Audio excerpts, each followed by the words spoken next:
রাত ৯টার দিকে ওদের লঞ্চ। জান্নাতুল সকাল ১০টার দিকেই সব কিছু গোছাতে বসল।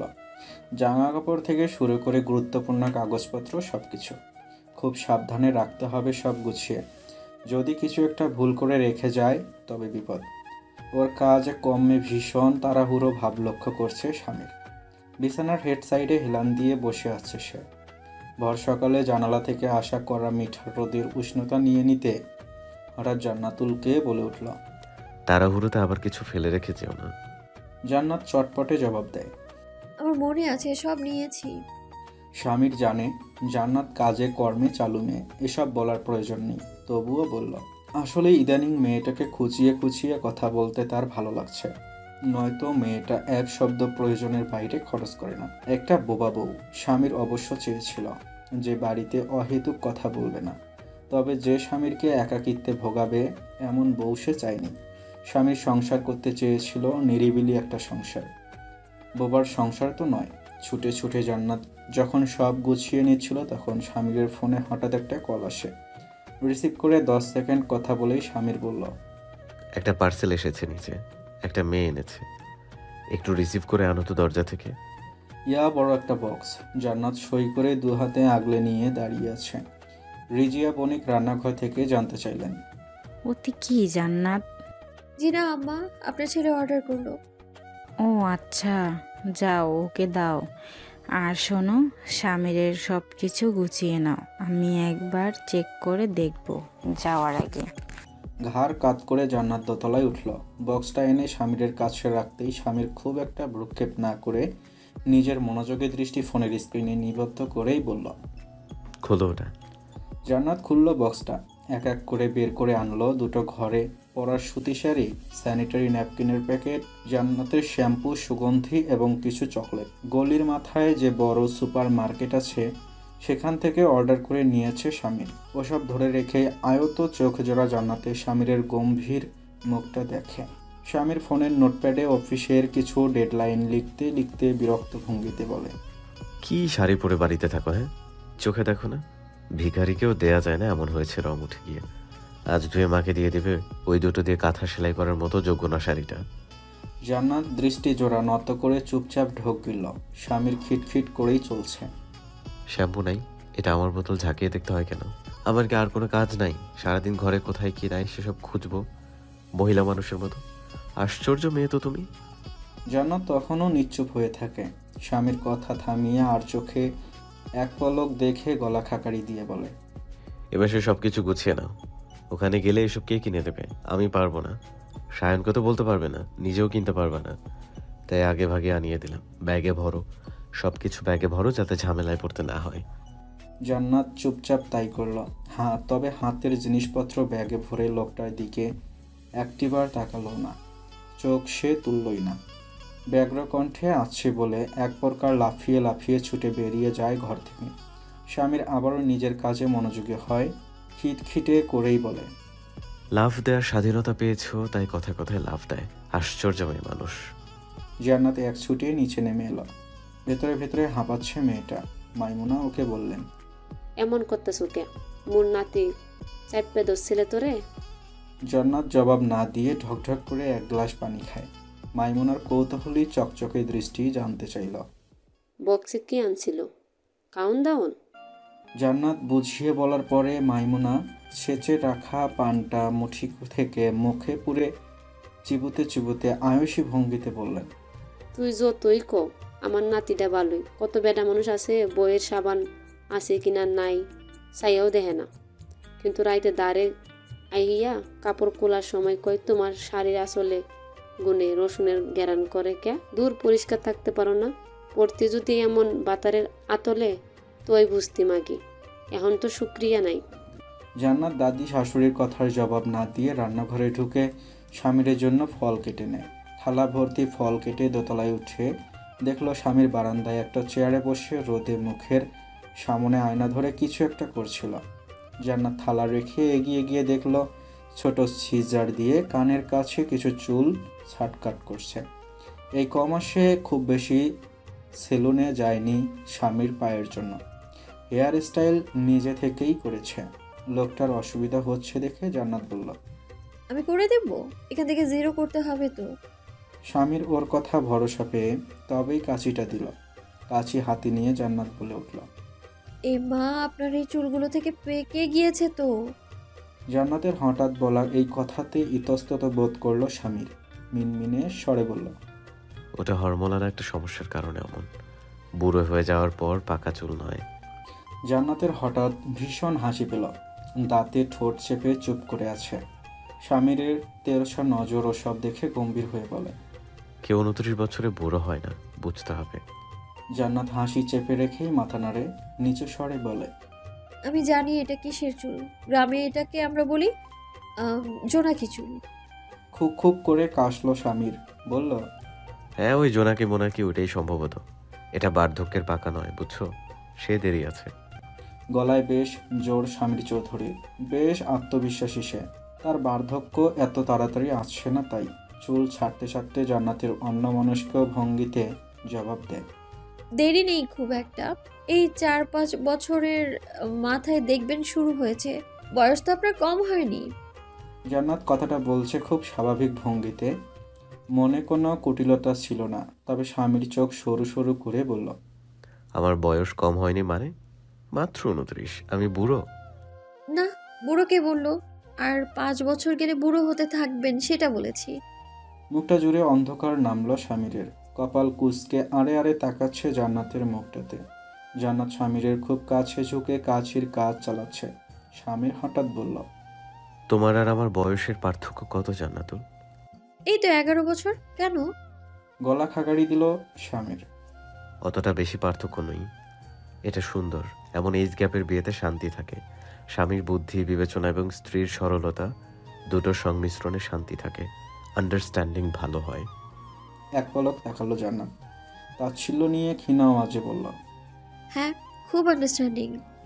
জান্নাত যে তাচ্ছিল্য করছে সেটা বুঝতেও স্বামীরের প্রতিবাদ করে না। 10 মাসের সংসারে আন্ডারস্ট্যান্ডিং নামের ইংরেজি শব্দটা বাদে তাদের দাম্পত্যে যে বাকি সব কিছু ছিল সেটা অতি চালাক স্বামীর চৌধুরী থেকে কে বেশি জানে। ফাঁকা আওয়াজ দিয়ে তো এখন আর এই মেয়ের ব্রেইন ওয়াশ করা যায় না। তাই সে চুপ থাকলো কিছুক্ষণ। খানিক বাদে আবার বলে উঠল, আচ্ছা, বিয়ের সময় আমার বয়স নিয়ে তোমার মাথা ব্যথা ছিল না? খুব উৎসুক স্বামীর জানতে। এ কথা সে কখনো জানতে চায়নি। জান্নাত ম্লান হেসে বলল, যখন বুঝেই গিয়েছি বিয়েটা আমার করতেই হবে, মাথা ব্যথা আমার কিছু নিয়েই ছিল না। না বয়স, না আপনার আগের বউ, না আপনার মেজাজের গুজব। ওর কণ্ঠে পুরনো সেই মনমরা ফুটে ওঠে। স্বামীর আবারও কথা হারায়। চেয়ে চেয়ে দেখে জান্নাতকে। আচ্ছা, সে এই মেয়েকে পছন্দ করে তখন খুব বেশি ক্ষতি করে দিয়েছিল এই মেয়ের? হয়তো মেয়েটির চোখে দেখেছিল, তবে বাস্তবিকভাবে ভাবা হলে তো দেখেনি। স্বামী তো এক রাতেই খোঁজ নিয়ে জেনে নিয়েছিল কত জায়গায় সম্বন্ধ দেখিয়েছিল ওর মামিরা। প্রবাসী, অর্ধশিক্ষিত, পেট মোটা গ্যারেজের অশিক্ষিত মালিক, গঞ্জের দোকানের মহাজন, এসবের ভেতর থেকে কেউ বিয়ে করে নিলেই খুব ভালো হতো মেয়েটির। কারণ বিয়ে তো ওকে বসতেই হতো। এই মেয়েকে দেখার পর স্বামীর মনে হয়েছে এই মেয়ে তার ঘরে একটা সভ্য পরিবেশ এসে ওঠার মতোই উপযুক্ত। হ্যাঁ, এটাই তো ভেবেছিল স্বামীর। খুব কি খারাপ নিয়ত ছিল স্বামীরের? স্বামীর এমন আচানক নির্লিপ্ততা হঠাৎ জান্নাতকে ওর দিকে তাকাতে বাধ্য করল।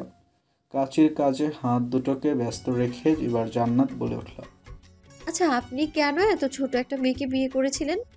শুধুমাত্র আমার উপর কর্তৃত্ব ফলাতে বেশি পারবেন সেই লোভেই? মেজাজটা যেন বিগড়াতে চাইল স্বামীরের তৎক্ষণাৎ। তবে না, সে খুব শান্ত, মুখটা তার স্বাভাবিক। সেদিন রাতে জান্নাতের কান্না খুব কাছ থেকে ওভাবে দেখে ভেতরের স্বৈরাচারী রূঢ় সত্তা নিজে নিজে প্রতিজ্ঞাবদ্ধ হয়েছে মেজাজ খুব কম দেখাবে সে। জান্নাতের ওই বাঁকা কথার জবাবটা স্বামীর খুব নিরীহ উপায়ে দিল। বলল, জি, তবে আরেকটা কারণ আছে। কি কারণ?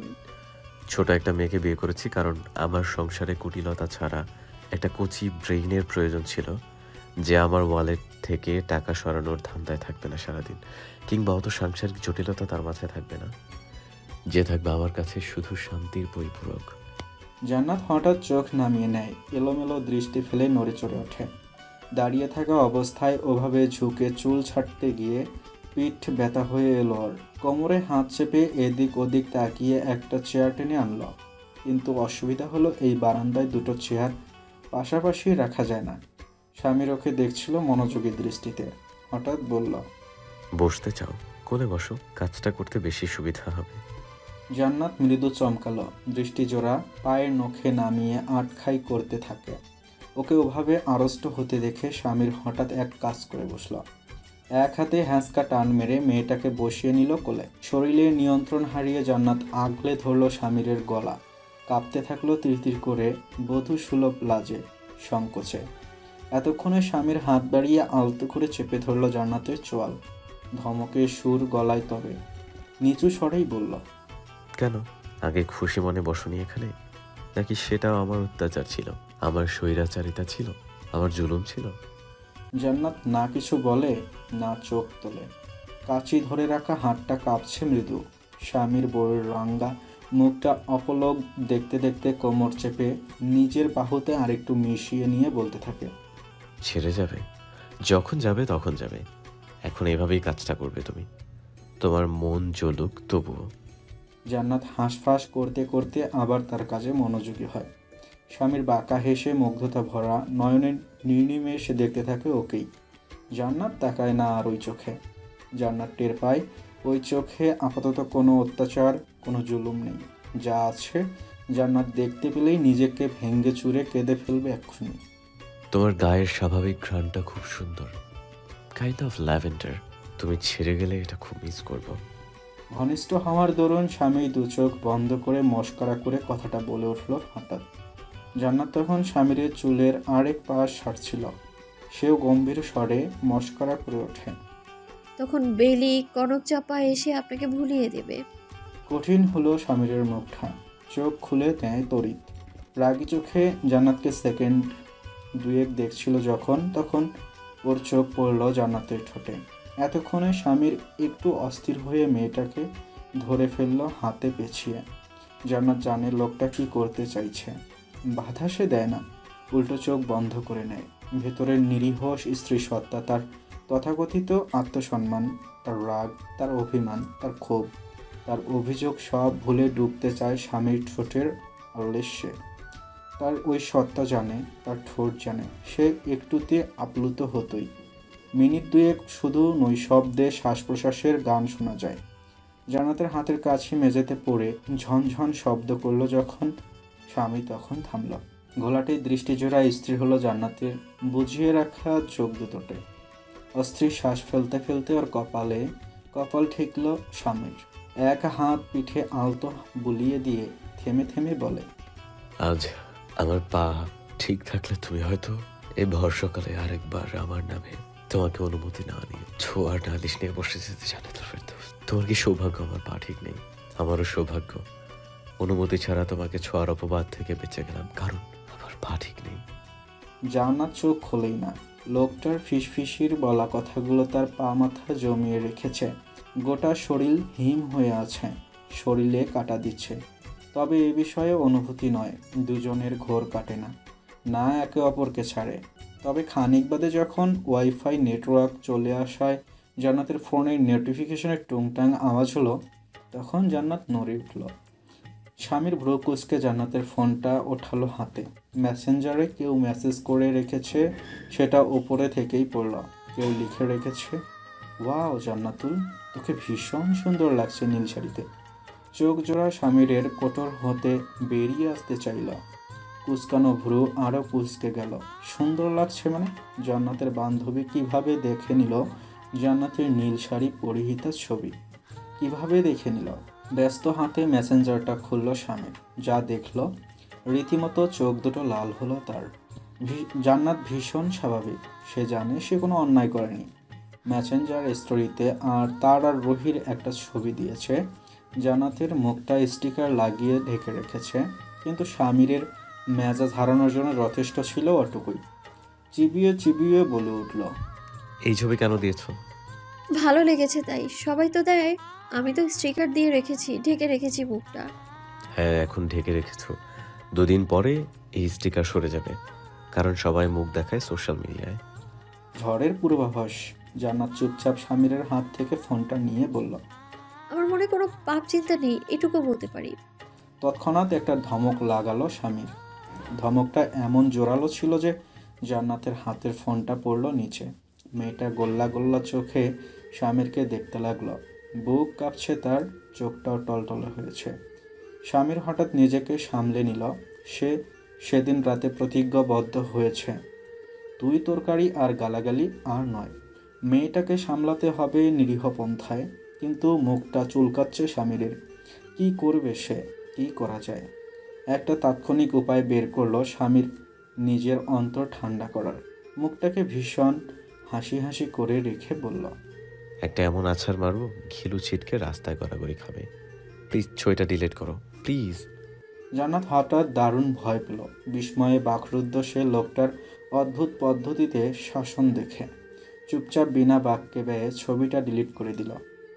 এই নিয়ে দুবার ঢাকা নগরীতে আসা হলো জান্নাতের। এইবার দু চোখে বিস্ময় নেই তার। উধার চোখে দেখে নগরীর উঁচু উঁচু দালান। দৃষ্টিতে মনোযোগ নেই, আছে স্বামীরের জন্য দুশ্চিন্তা, উৎকণ্ঠা। ওরা আছে অ্যাপোলোতে। সিঙ্গাপুর থেকে ডগলাস হার্পার নামের সেই বিশেষজ্ঞ এসেছেন। তার স্কেজিউল মোতাবেক স্বামীরের অপারেশনের সময় বুধবার বিকেল। আজ মঙ্গলবার। ওদের নিয়ে সায়ন আজ সকালে সদরঘাট পৌঁছেছে। স্বামীরের ঢাকা নিবাসী বন্ধুর এতক্ষণ ওদের সাথেই ছিল। বিকেলে যখন এক এক করে সবাই সাক্ষাৎ শেষে চলে গেল, তখন স্বামীর জান্নাতকে দেখে। জানালা দিয়ে তাকিয়ে আছে বাইরে। সায়ন গিয়েছে এখানে করা এক্স-রে রিপোর্টগুলো সংগ্রহ করতে। লম্বা জার্নিতে বেশ কয়েকবার পায়ে ব্যথা পেয়েছে স্বামীর। সেই থেকে চিনচিনে ব্যথা অবিরত হচ্ছে। শ্যামলা সুদর্শন মুখটা এখানে আসার পর থেকেই লাল। জান্নাত ঘুরে লোকটাকে দেখে উৎকণ্ঠা নিয়ে এগিয়ে এসে বলে, কফি বানিয়ে দেবো, খাবেন? ওয়ার্ড বয় ভেতরে ঢুকেছে, সাথে একজন অল্পবয়সী ডাক্তার। উনি অ্যাসিস্ট্যান্ট ডক্টর সম্ভবত। রোগীর সুবিধা অসুবিধাগুলো জানতে এসেছে। এই নিয়ে আজ 3 বার। স্বামীর এই চিমসে ডক্টরটাকে দেখলেই মেজাজ গরম হচ্ছে। সকালবেলা এখানে অ্যাডমিট হওয়ার পরে এসেই জিজ্ঞেস করে, আঙ্কেল, আপনি ডক্টর আনিস ভুয়ার রেফারেন্সে এসেছেন না? জানাতের সামনে ওকে আঙ্কেল বলল এই চামচিকাটা। স্বামীর আঙ্কেল? কোন দিক থেকে আঙ্কেল? বেটা তোর থেকে বড় জোর 2 বছরের বড়। আর তুই কোন হনুরে? তোর থেকে অন্তত ইয়ং লাগে এই স্বামী চৌধুরীকে, ম্যানলি লাগে। বডি দেখেছিস স্বামীরের? তোর মতো মিয়ে যাওয়া মুড়ি নয় স্বামীর। তোর মতো অপুষ্টিতে ভোগা কুচকুচে চিকন লম্বা বিন্নি ধান নয় স্বামীর। কত বড় সাহস এই শুয়োপকার! ওর পিচ্ছি বউটার সামনে ওকে আঙ্কেল ডেকে বেইজ্জত করে। যাওয়ার আগে এর নামে ফিডব্যাক দিয়ে যাবে স্বামীর হসপিটালের কমপ্লেইন বক্সে। বলবে এই ডক্টর মতন।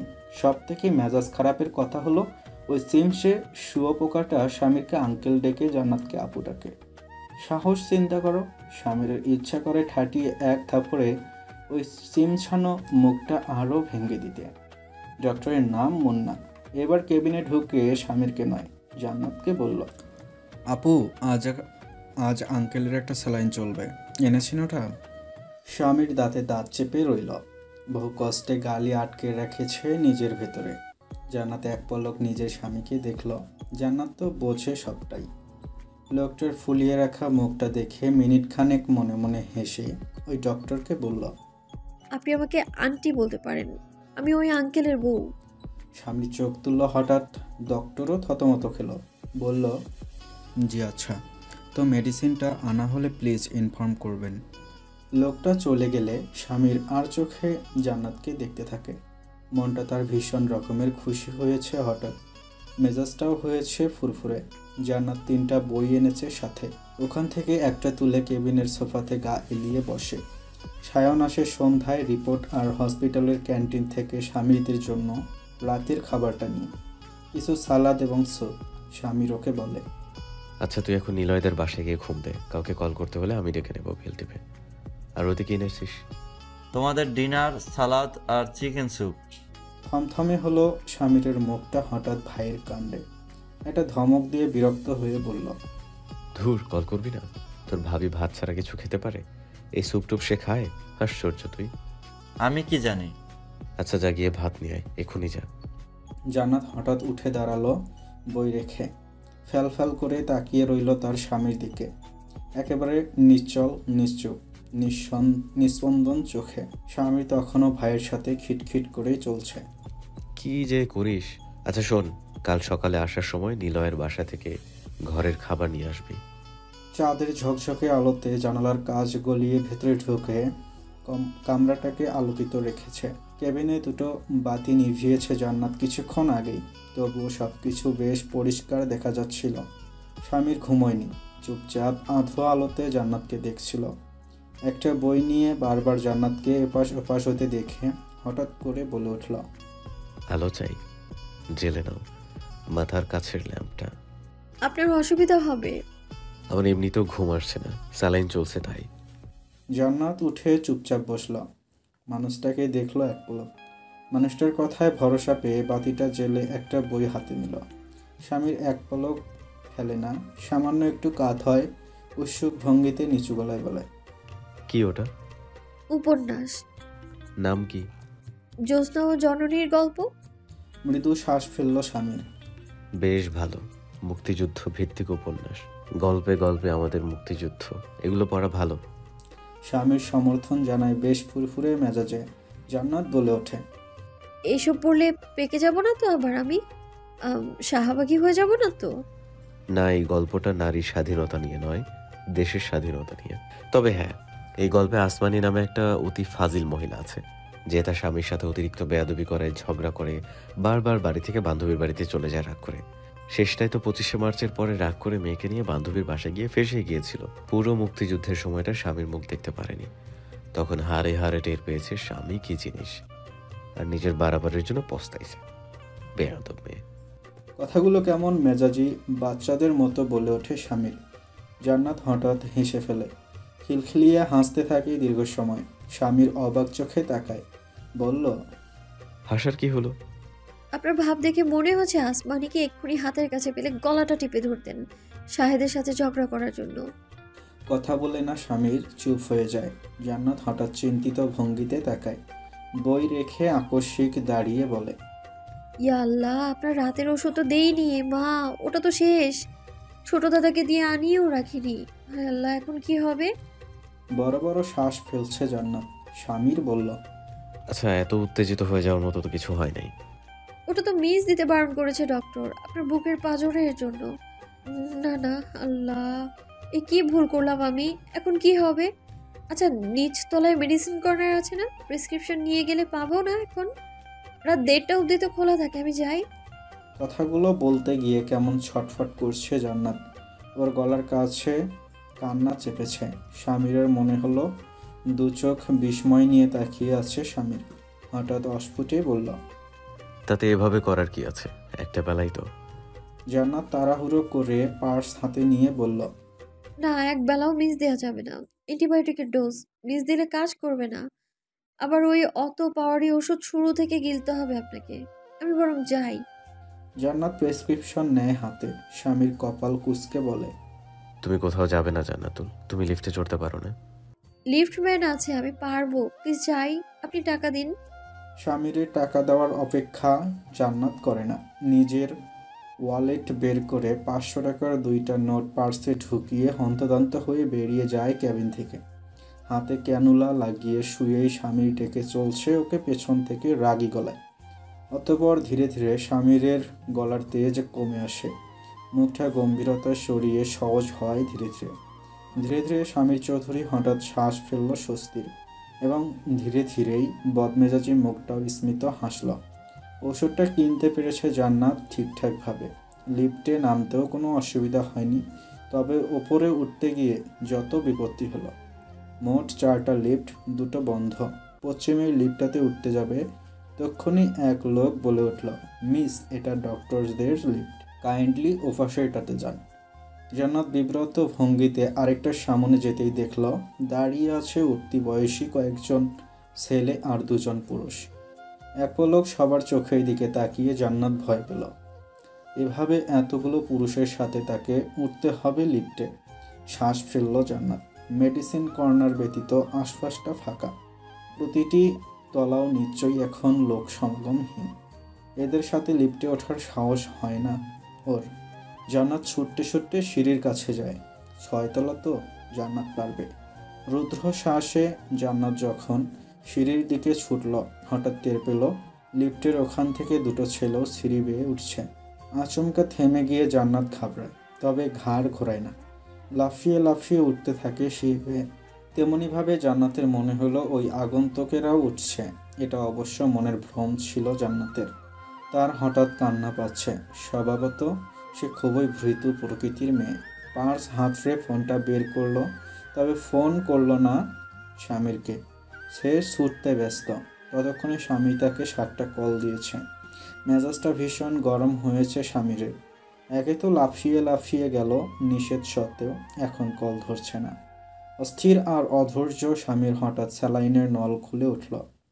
প্রাস্টাব নিল এক হাতে। উদ্বিগ্ন ভঙ্গিতে কেবিনের দরজার কাছে যায়। মাথায় আসছে না সে কি করবেটা কি। আবারও যখন ফোনটা তুলে কল করতে নিল, দেখল করিডোর অন্ধকার থেকে ধীরে ধীরে দৃশ্যায়িত হচ্ছে একটা ঘাবড়ে যাওয়া আতঙ্কিত ছোটোখাটো মানুষ। সে ছুটতে ছুটতে আছে, যেন উড়ে উড়ে আসতেছে। কোনো কথা নেই, এসেই ধরেছে স্বামীরকে। শক্ত করে খামচে ধরেছে স্বামীরের পিঠের কাছে টি শার্ট। মুখটা ঠেকিয়ে রেখেছে বুকে। ক্রমাগত হাঁপাচ্ছে সে। স্বামীরের মনে হলো যেন কাঁদছেও মেয়েটা। স্বামীর উৎকণ্ঠা নিয়ে বলে উঠল, আরে জান্নাতুল, একই হয়েছে? কেউ কিছু বলেছে? জান্নাত বলে না কিছু। চোখ থেকে পানি ঝরে অবিরত। হঠাৎ একটা অদ্ভুত রকমের উপলব্ধি হয় তার মাঝে। এই এত কিছুর মাঝেও এই লোকটার এই জায়গাটাই তার কাছে সব থেকে সুরক্ষিত ঠেকছে। সব থেকে। স্বামীর এবার ভীষণ ব্যস্ত হাতে ওর থুতুনি তুলে বলে, কে কি করেছে বলো? কেউ বাজে কথা বলেছে? দুপাশে মাথা ঝাঁকিয়ে জান্নাত অস্ফুটেই বলে, ওদিকটা অন্ধকার ছিল, তাই ভূতের ভয় পেয়েছি। আর কিছু না, আর কিছু না। স্বামীর ধরল এক হাতে মেয়েটাকে। নরম গলায় বলল, এসো ভেতরে। ভূত আবার কি? ভূত বলতে কিছু হয় না। জান্নাত সবটা বলেনি ভয়ে। আবার ওই ছেলেকে খোঁজাখুঁজি করতে যদি লোক লাগিয়ে দেয় স্বামীর, তাই মিথ্যা বলে দ্রুত প্রসঙ্গ পাল্টে কাঁদতে কাঁদতে সদ্য আনা ঔষধটা স্বামীরকে খেতে দেয়। স্বামীর ঔষধটা খেয়ে বলল, ভয় কমেনি? অপর নিজ মাথা ঝাঁকায় জান্নাত। স্বামীর গিয়ে শুয়ে আবার স্যালাইনের নলটা হাতে সেট করে বলে, এখন শুয়ে পড়ো, রাত হয়েছে খুব। জান্নাত ঠায় দাঁড়িয়ে লোকটাকেই দেখে। কি এই লোক? কেন এত কিছুর পরেও জান্নাতের সর্বোচ্চ দৌড় এই লোকই হলো? কেন হলো? পুঁটি মাছের কত কলিজা তোমার, ভূতেও ভয় পাও? হ্যাঁ, পুঁটি মাছের মতোই কলিজা জান্নাতের। যতই ঠাটবাট দেখাক, ভেতরে ভেতরে সে কতটা নাজুক তা জান্নাত জানে। বাজারের লোক সম্মুখে একটা ছেলেকে দু কথা শোনানো আর নির্জনে একটা ছেলেকে প্রতিহত করার মাঝে বিস্তার ফারাক। এমন শক্তিশালী হয়তো জান্নাত কখনোই হতে পারবে না, কারণ জান্নাতের মতো মেয়েদের দৌড় স্বামীর চৌধুরীর বুক পর্যন্তই। ঢোক গেলে জান্নাত স্বামী রক্ষীয়ভাবে নির্লিপ্ত হয়ে দাঁড়িয়ে থাকতে দেখে বলে, ভয় কমেনি? আসো এখানে শো। না, তার আর দরকার নেই, আপনি ঘুমান। জান্নাত প্রস্তাব নাকচ করেছে স্বামীর অসুবিধা হবে তাই, কিন্তু স্বামীর কপাল কুঁচকে ফেলল হঠাৎ অপমানিত বোধ করে। কিছুক্ষণ ওভাবে চেয়ে থাকার পরে স্বামীরের মাথায় হঠাৎ একটা অদ্ভুত চিন্তা এলো, এই মেয়েটাকে নাস্তানাবুদ করার। বলল, তবে বুঝছো, হসপিটালে ভূত প্রেততা থাকলেও থাকতে পারে। বোঝোই তো, প্রতিদিন কেউ না কেউ মরেই। তাই এসব জায়গা কিন্তু সুবিধার না। নিরিবিলিতে স্বামীর গম্ভীর স্বরে বলা কথাগুলো শুনে জান্নাত মৃদু আঁতকে উঠল। তার গা হিম হয়ে আসলো নিমিষেই। গোল গোল ভীতি চোখে স্বামীরকে দেখতেই স্বামীর একপাশে কিছুটা সরে বলল, যাও নিজের বেডে গিয়ে শো। তোমাকে তো মাঝে মাঝে বোবায় ধরে। আজকে কি করে সামলাবো তোমাকে? বোবায় ধরার কথা মনে পড়তেই জান্নাত আবার ঘাবড়ে গেল। এটাও তার কাছে একটা ভীষণ আতঙ্কের ব্যাপার। পরপর কতেক ফাঁকা ঢোক গিলে এবার গুটি গুটি পায়ে এগিয়ে এসে স্বামীরকে বলল, আপনার পাশে শুই। মনে মনে হাসলো স্বামীর, মুখে বলল, হুম, আমার যদি অসুবিধা হয় মাঝরাতে? হবে না, আমি একদম এক পাশে দম আটকে শুয়ে থাকবো। আকুল অনুরোধ ছিল জান্নাতের কণ্ঠস্বরে। স্বামীরের ভীষণ মায়া হলো। মেয়েটার প্রতি তার লুকায়িত অগাধ যে মায়া মাথাচাড়া দিয়ে উঠল তা। নির্নিমেষ তাকিয়ে থেকে নমনীয় স্বরে বলল, দম আটকে শুতে হবে না, তুমি নিঃশ্বাস নাও, এসো শো। আমি তোমাকে আটকাতে চেয়েছিলাম, তোমার নিঃশ্বাস না। চেয়েছিলাম নিঃশ্বাস নাও, শুধু আমার জন্য নাও, এটুকুই চেয়েছিলাম। হয়তো বেশি চেয়ে ফেলেছিলাম, বা হয়তো চাওয়ার পদ্ধতিটা ভুল ছিল। আচমকা এমন অপ্রাসঙ্গিক কথায় চমকালো জান্নাত। ভীষণ নরম হয়ে বলা কথাগুলো জান্নাত চমকালো। দুজন দুজনের দিকে তাকিয়ে আছে নিস্পন্দন চোখে। দীর্ঘ রজনী ওভাবেই কাটলো ওদের চেয়ে চেয়ে। কথার মর্মত্ব খুব খতিয়ে না বুঝলেও জান্নাত বুঝলো ওর স্বামী কিছু বলে ফেলেছে ওকে হঠাৎ খেয়াল খুশিতে, যা ওর স্বামী আগে কখনো বলেনি।